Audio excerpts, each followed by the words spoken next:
Get ready for a very spicy project today, because it's time to tackle radio control units. Hello everyone, I'm Kibitz and welcome back to Satisfactory, where we're actually coming up on the end game now, guys. Because with our new computer factory, we are almost done with turbo motors. Like, look at our pitiful diorama. There's almost nothing left. In fact, all of this is gone now too. No more computers, circuit boards, wire. It's all gone. Leaving only 2 more production lines left. The radio control units, and of course, the turbo motors. So it's pretty clear what we're gonna be doing today here.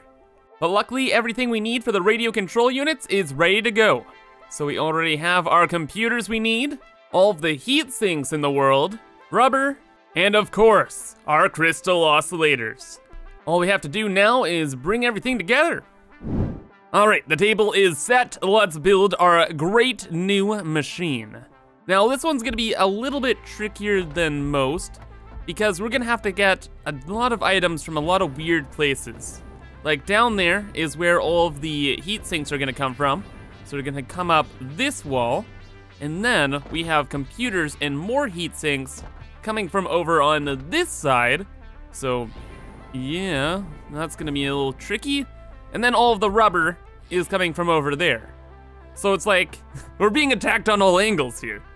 So with that in mind, I think we're gonna be doing our load balancing over here, and then we'll try and build the manufacturers over on this side. And we're gonna have to make 18 for this project. So I'm thinking of dividing things up by 3. And ideally, we'll have 3 rows of 6 manufacturers. And then I wanna kind of tier them out as well. If we actually have the space anyway. Which we unfortunately do not. Do we not have any more space on the other side? That's a firm negative. Okay, well, first plan I had is a dud. Let me restart things here. Whoop. Okay, I think I got an idea here. So we're gonna break things into 2 floors of 9 manufacturers. They're all spaced out pretty decently here. And this will give us enough room to kind of sneak lines here, there, and everywhere, since we have stuff coming from all over the place. And of course, when we're working in groups of 3, things are very, very handy because we can just have one splitter split something into 3. And oh, that always ends up working well in the late stages of these projects. So this should be pretty straightforward. And man, oh man, am I gonna regret saying that. You never say it's gonna be easy right when you get started. Oh goodness. But hey, maybe today I'll actually be right. All right, and we're off to a pretty good start here. All the manufacturers are in, and I'm starting to work a little bit on the design as well. And for this one, I don't want it to look like one massive machine. I kind of want to make it look like a server farm. So you know, like those large, like Google server farms where they have all the server racks and all the computer stuff is blinking and going on. Yeah, I'm trying to make it look kind of like that. So we're adding on the walls to the side. We'll have the cables, i.e. the conveyors, moving up and behind. And just in general, just nice compact design. Like ever since we finished the computer project last time and we made things look just so clean, I really wanted to do that again with another project. I was just so satisfied with how this one turned out. Like, look at this. Look at this! It's so neat. Pun not intended. So yeah, I'll be copying the wall designs and then maybe adding in a little bit more spicy stuff as well. Just so it's not as red. Or I don't know, just some kind of detail. All right, I think we have our design down. So I just added a little walkway across all of the manufacturers, along with a little beam for, like, I guess support of the whole enterprise? I don't know. And then on the left wall, I've added in, what is this actually called? The silver type wall, the silvery wall, instead of the red wall, just to break it up a little bit. And I think this will look really good.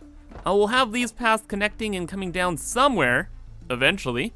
But it's about that time we dealt with the belts. Oh, oy. This is gonna be a messy one. I already know. Let's start with the messiest of things, the heat sinks. Because for design reasons, we're gonna be having conveyor lifts bringing a bunch of the heat sinks up the front wall, just so we can see a little bit more detail on that wall. Of course though, we have to pay an inconvenience fee for such a decoration. I don't really mind, I think it'll be worth it. There we go. And then once everything's actually brought up, then we're just gonna remerge it all together again. So we could have easily done this downstairs, but again, wanna have that cool look on the front. All right though, but now we got all the heat sinks together. Good, good. Then the computers just scoot up this way. Awesome. And now that leaves the rubber. And how much rubber do we need for this? 1,080. Okay, dude. 1,080. Oh my god. Oh my god. Oh my god. I can't believe this. This is actually incredible. Guys, so we have... I could not have planned this better. I could not have. Okay, so we have a bunch of 780 belts coming up with rubber, right? Each of them full to the brink. Then one of the 780 belts goes into our computer manufacturing area, and we needed to siphon off 480 for all of that. And guess what? When we split this line, there's a free 300 line coming off of it. That's right here. So we just need to bring up one of the 780 lines from the spine here, combine it with the residue from the computer rubber, and then we have 1,080 exactly. I can't believe it. I cannot believe it. Okay. Like, I've been planning things out, and they're the things that I know are gonna be like the most difficult parts. That is by far, I thought, was going to be the most difficult part. Well, second most difficult anyway, but, oh, it all just works out. Dude, man, I am beyond hyped with that. That is amazing. Oh, and what are the odds I did the computers on the floor below, right? Like, I guess kind of high actually, but dang. Still, I'm just happy everything worked out. Oh, and I know I'm getting a little overly excited about a little bit of rubber, but man, just convenience like that, I just love it. It's nothing better. It's just so rare for things to be so convenient, and when it happens, it's like a small miracle. You gotta be happy for it, right? Okay, and that's our rubber up here now. So, now to the most difficult part, load balancing all of this. And we're gonna start with the computers. They're gonna be like the trickiest, because we have to load balance 45 into 18. Well, that's gonna be something. Oh, but wait, no. Even this part's gonna be, well, not easy, but like, easier than I thought, because we have groups of 3. We just need to put things through a bunch of splitters, and eventually, they'll work itself out. Like 1 line into 3 with 1 splitter, and then 3 into 9, and then 9 into 12. Done. Well, hopefully anyway. Let's give it a shot, see how it goes. Oh, actually on paper it's pretty simple, but in practice, it's gonna be a bit spicy. It's just because I didn't leave myself a lot of room here. Like, there's 1 tile that'll be needed for merging all of the outputs, but then we only have 1 tile for all the inputs. Well, if we want to do something a little wild and zany, we could just do this. That would work out. It looks odd, to say the least, but it does work. And then we just copy this over here as well, and have like a mini overflow, I suppose. But here's the thing with the overflow method. When you're working with production rates that are so slow, like for example 2.5 per minute, and then the production is equally as slow, it's gonna take a long time for the first machine to actually fill up. However though, we kinda can ignore that problem if we just pre-fill all of the machines with like the oscillators and the computers. Then we might not have like that horrifically slow startup time. Though whenever this machine was emptied out of material, then we'd run into the problem again. Yeah, It's not the best. It's like you don't want to make problems for yourself in the future, right? But considering the lack of space we're working with, we might just have to deal with it.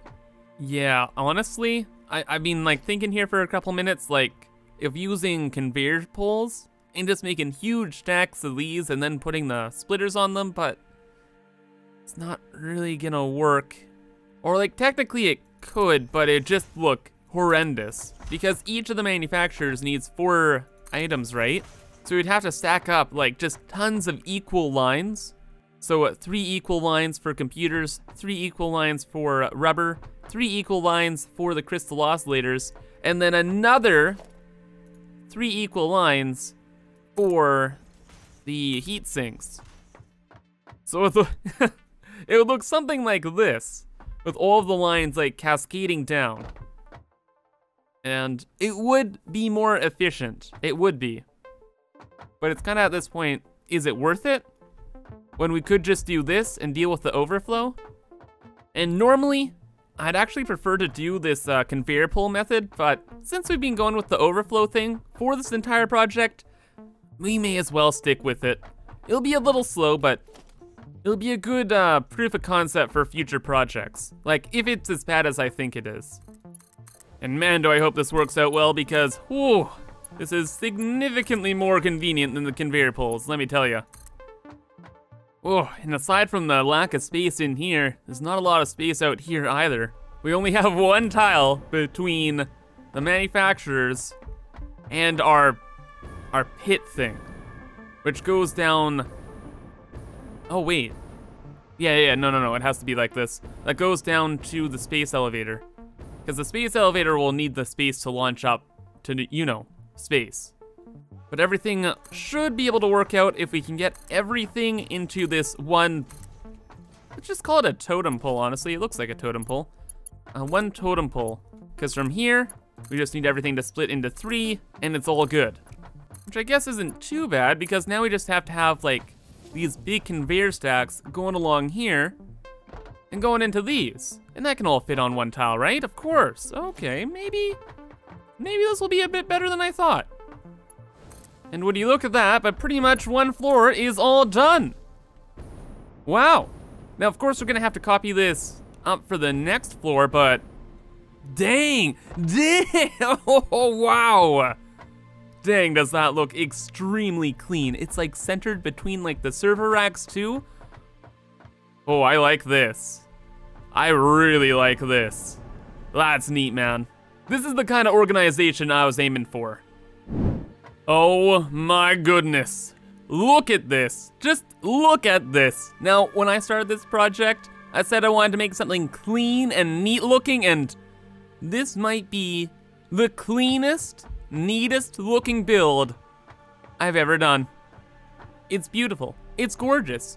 All of the manufacturers get fed through these 8 lines.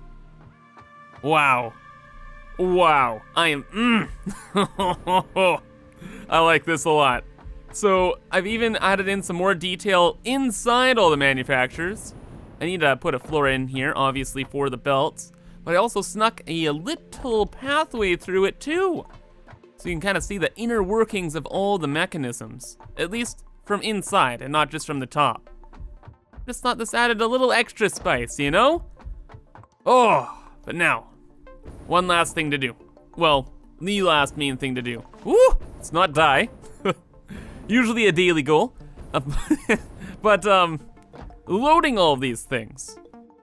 And I'm like getting the old analytical brain going here, and I'm trying to think of some complicated load balancing thing, but all we have to do is split this line in 2. 1 for the bottom and 1 for the top. The load balancing is pretty much done with the overflow method. Like, there's no more to do. There's nothing more to do. We're pretty much at the plugging in point. Yeah, just gotta line everything up here and we'll let it rip. Okay, but there are the heat sinks. And now we just have the rubber and crystal oscillators. And they're on the other side of the entire floor. So either we can sneak the lines all the way through the machine, ruining the look of it, or we find some other sneaky idea to get all those items over here without going through this machine. And I think we're just gonna sneak the lines right underneath the manufacturers with the old hang and line trick. Oh. Or at least I'd like to, but apparently I goofed it on the floor or something? Well, that's unfortunate. So we're not gonna be doing that. However, we still are gonna bring everything over to the other side of the floor, just on the computer floor, just with the less elegant conveyor pulls, because I really do not want to ruin the look of the upper floor. It looks too good, far too good. All right, so here we finally go with the last few items. And now, where are the crystal oscillators? They are probably gonna be the easiest here, right? Yeah. So you come with me. And we just have to split that line in two. Very, very simple. And bring it to the front. And now it looks like at the end of the day, we do have to do a little bit of complicated load balancing to equal out the 300 line and the 780 line of rubber, so that they can equally go into both of the two inputs over there. Alrighty, you know what? All in, I'm fine with that.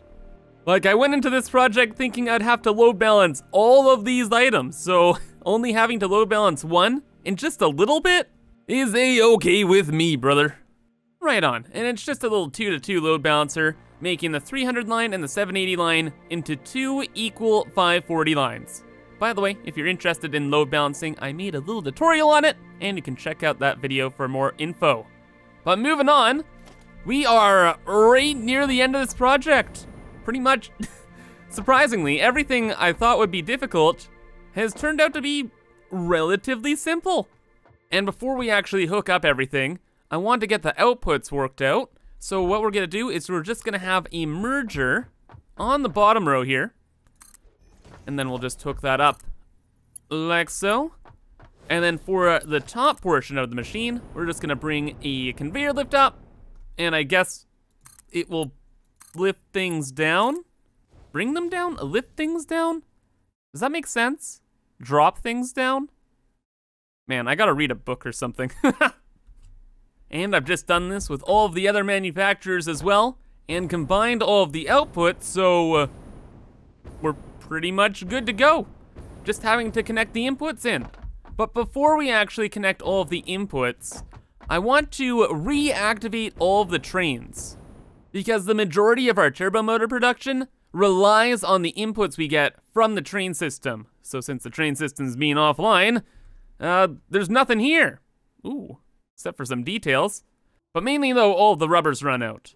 So, off to the train station, where we'll say goodbye to our frames for a little bit. But once we have all of the resources backed up a little, we'll do the final connections to our radio control unit manufacturers, and we'll watch it come to life. All right, so off goes one train. Goodbye, like 3 FPS. And then, the iron train. Oh boy. Off to the iron arc you go. Oh yeah, and of course, Murica Station. Because we gotta get all that oil back, right? Right. No power. Is the time stable set up? It is. That's good. So then we just have to do that. And that should be moving now. Hello? So what seems to be the problem, my friend? Why you no go? Oh, I see. The autopilot was off. I didn't even know that was a thing. Well, it's all good now, so that's our train here. Leaving just our last train system to reactivate. The Big Ostapo line. So I think we just need to reconnect the power here. Right? Oh my goodness. It has been so long since I've seen the trains running. This is so nice. Anyway, is this one actually running though? Oh yeah, it looks like it. Right? Oh, look at all those trains moving and grooving. What a beautiful sight. Oh, and I probably have to reactivate the autopilot over there. Okay, so we'll quickly do that. Also, word on the street is you don't need to double up the timetable anymore like this, like for the inline stations, and that just having it like this will make it work. Cool. Anyway, I have a little bit of a trip to go on. And you now just have to have your autopilot on. Woo! And off to the races you go. You know what's actually shocking though? I think, if I'm not mistaken, okay, I was mistaken. I thought the trucks were still running, because they haven't been brought fuel in, goodness gracious, a long time. So how's the fuel looking in here? Wait. There still is turbo fuel. Wait, has this system been broken for this long? No, there's still fuel here. Very, very strange. If there's still fuel, this should have used up all the fuel. I wasn't really expecting to see fuel still there. Yeah, I'm actually not sure why this system ever would have stopped. Yeah, no, if you guys have any ideas, let me know in the comments below, but seriously, this should have kept going forever. Or at least until the fuel ran out. And yeah, they couldn't get stuck either because they teleport around when I'm really far away. And I've never, like, I haven't been to this desert in probably like 150 hours. Yeah, I don't know, man. Weird stuff. But with that, it should be moving and grooving again. And actually, that is all systems go now. And how's the FPS? Probably at like 10, if I had to guess. Stat, FPS. Yeah, about 10 or 11 right now. Sometimes 12, hey. But once all the machines start firing up, we're probably gonna end up on 8 FPS. But we're not really gonna worry about that right now. We just wanna activate our beautiful new machine. So it's been a few days here and the trains have been moving and grooving, and it looks like we're restocked on big gray squares. Meaning, we have everything we need to make radio control units. Just have to lift everything to good old locations, just like so, to make it all line up. And wow, the top of that looks really, really cool. It's like a wave. And then the bottom looks pretty garbage, but that's why we built a box around it.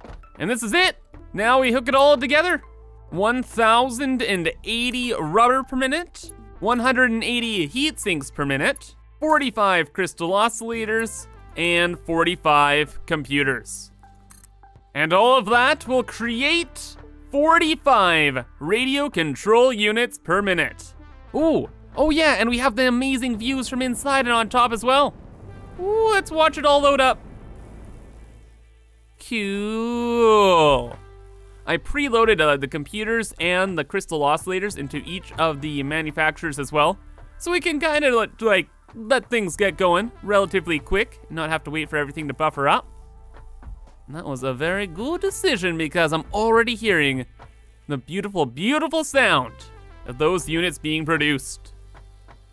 And I'm seeing some too. Ooh. Let's make a little temporary bin for all of them. And there we go. We can watch them fly through, we can watch them stack up. It's gonna be wonderful. Okay, and watch them fly through. Where are they? Hello? Oh, I think it's because the lines are detextured, we can't see them right now. But there should be some in here, right? Oh, of course, 16 already. Oh my gosh, and these things are just flying past. Let's slow it down a little bit. Wanna enjoy our accomplishment, of course. Whoa, and there they are. Man, what a pain in the butt these things are. But we're all good, it's all done, and it's looking like things are being loaded in an all right fashion. This is the last on the overflow line, so it might not fill up perfectly to 48 before the next load is taken, but whatever, man. It's moving, right? And really, if we wanted to load balance this, we'd need a lot more space. This is like hyper omega compact. And man, this does look really cool. Imagine if this like stretched out for like miles. That'd be sick. But this already is really awesome. Honestly, I think this is one of the better looking projects in our base, aside from like the Beast 2. Which reminds me actually, I have not even thought of a name for this thing. So let me know in the comments below what you would suggest. I don't even have any ideas. Surprise me. And also with the walkways, I think it would really ruin the look if I tried to bring them down just on like a sloped angle. So I'm just gonna kind of round off the ends and call it a day there. Like if we wanna use them, we'll fly up to them or we'll have a bounce pad or something like that. However though, behind here's looking kind of boring, so maybe scratch that. We can actually have the walkways back here. And I think with that, we are done. Project complete. And man, what a fun project as well. Like, just everything worked out. Everything was super convenient, and we managed to make it look amazing. But now with the radio control units done, there's only one more thing to produce. The turbo motors, which we'll be getting to next time. So thank you guys for watching, and I hope you guys enjoyed, but have a fantastic rest of your day, and bye-bye.